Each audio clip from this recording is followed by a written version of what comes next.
Muy buenas noches, Dios nos los bendiga en este hermoso miércoles.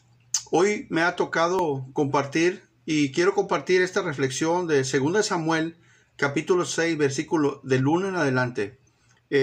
David intenta llevar el arca a Jerusalén.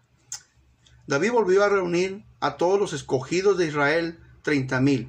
Y se levantó David y partió de Baala de Judá con todo el pueblo que tenía consigo, para hacer pasar de allí el arca de Dios, sobre la cual era invocado el nombre de Jehová de los ejércitos, que mora entre los querubines. Pusieron el arca de Dios sobre un carro nuevo y la llevaron de la casa de Abinadab, que estaba en el collado, y Usa y Ahío, hijos de Abinadab, guiaban el carro nuevo. Y cuando lo llevaban de la casa de Abinadab, que está en el collado, con el arca de Dios, Ahío iba delante del arca. David y toda la casa de Israel danzaba delante de Jehová con toda clase de instrumentos de madera, de haya, con arpas, salterio, panderos, flautas, címbalos. Cuando llegaron a la era de Nacor, Usa extendió su mano al arca de Dios y los sostuvo, porque los bueyes tropezaron. Y el furor de Jehová se encendió contra Usa y lo hirió allí Dios por aquella temeridad, y cayó allí muerto junto al arca de Dios. Y se entristeció David por haber herido Jehová a Usa, y fue llamado aquel lugar Pérez Usa hasta hoy. Bueno, aquí la arca iba a ser transportada, pero de la manera equivocada lo estaba haciendo David.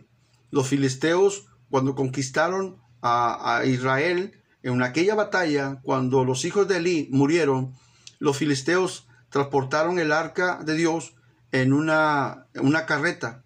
Entonces, al momento de que David se da cuenta que los filisteos transportan el arca de Dios en una carreta, David quiere hacer lo mismo, de la misma manera, a través de una carreta nueva.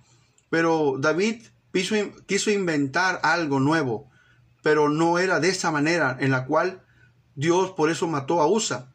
Lo que pasaba es que los levitas, sacerdotes, transportaban el arca a través de los hombros, pero David quiso hacer algo diferente.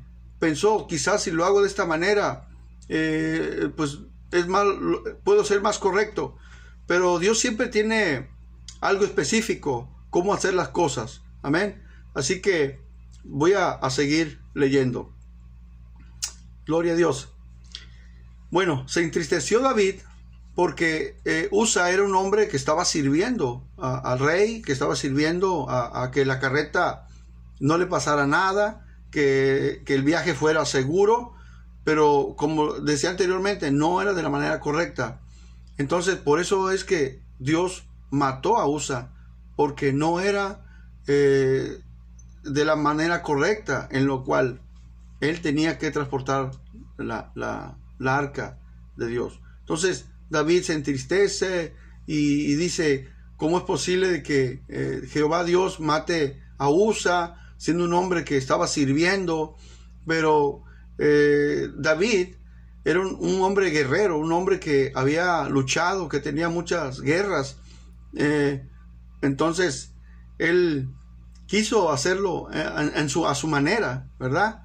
Pero el capítulo, versículo 6, capítulo 9, dice, y temiendo David a Jehová aquel día, dijo, ¿cómo ha de venir a mi casa el arca de Jehová? Entonces, de modo que David no quiso traer para sí el arca de Jehová a la ciudad de David, y la llevó a casa de Obed-edom. Fíjese, qué hermoso. Cómo al momento de que este hombre muere, Usa, David le da temor en llevarse el arca a su tierra, pero se la lleva a otro hombre que era Obed-edom. Obed-edom fue un hombre que después que estuvo el arca ahí 3 meses, fue un hombre bendecido.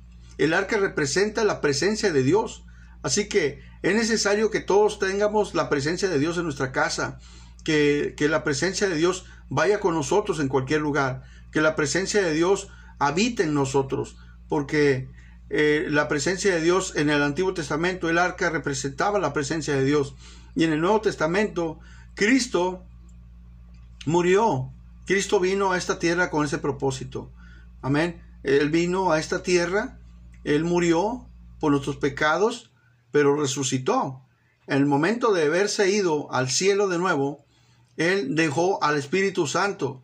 Hoy no ocupamos el arca, ya no ocupamos hacer sacrificios, ya no ocupamos hacer ese tipo de actividades que se hacían en el Antiguo Testamento. Jesucristo fue el sacrificio una sola vez y para siempre, ya no más. Entonces, qué bonita es esta enseñanza. Es corto, pero puedo ver cómo Obed-Edom fue un hombre bendecido. Y no nomás él, fue bendecida toda su casa, toda su familia. Fue bendecida sus generaciones.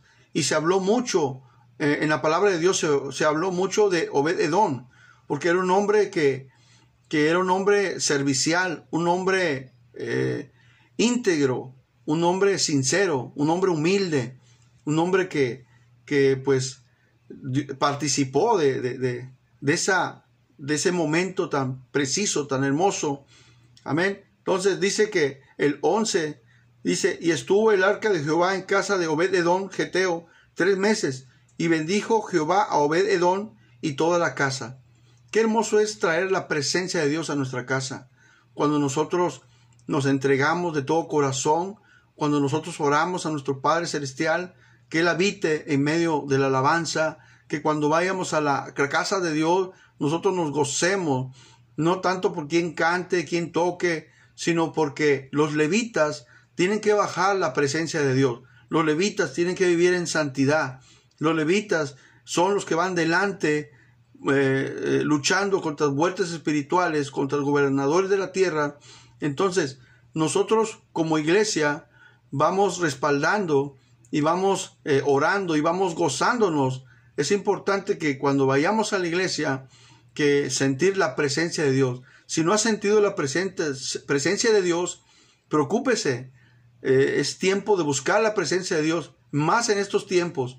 Es importante que la presencia de Dios habite en nuestras vidas y que la presencia de Dios habite en nuestra casa, porque la palabra de Dios dice que sin santidad nadie verá al Señor.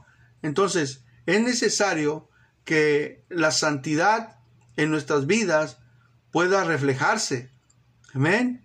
Entonces, en esta hermosa tarde, doy gracias a Dios porque nos permite dar un poco estudio por el tiempo, por el internet, porque a veces no sube el video tan rápido.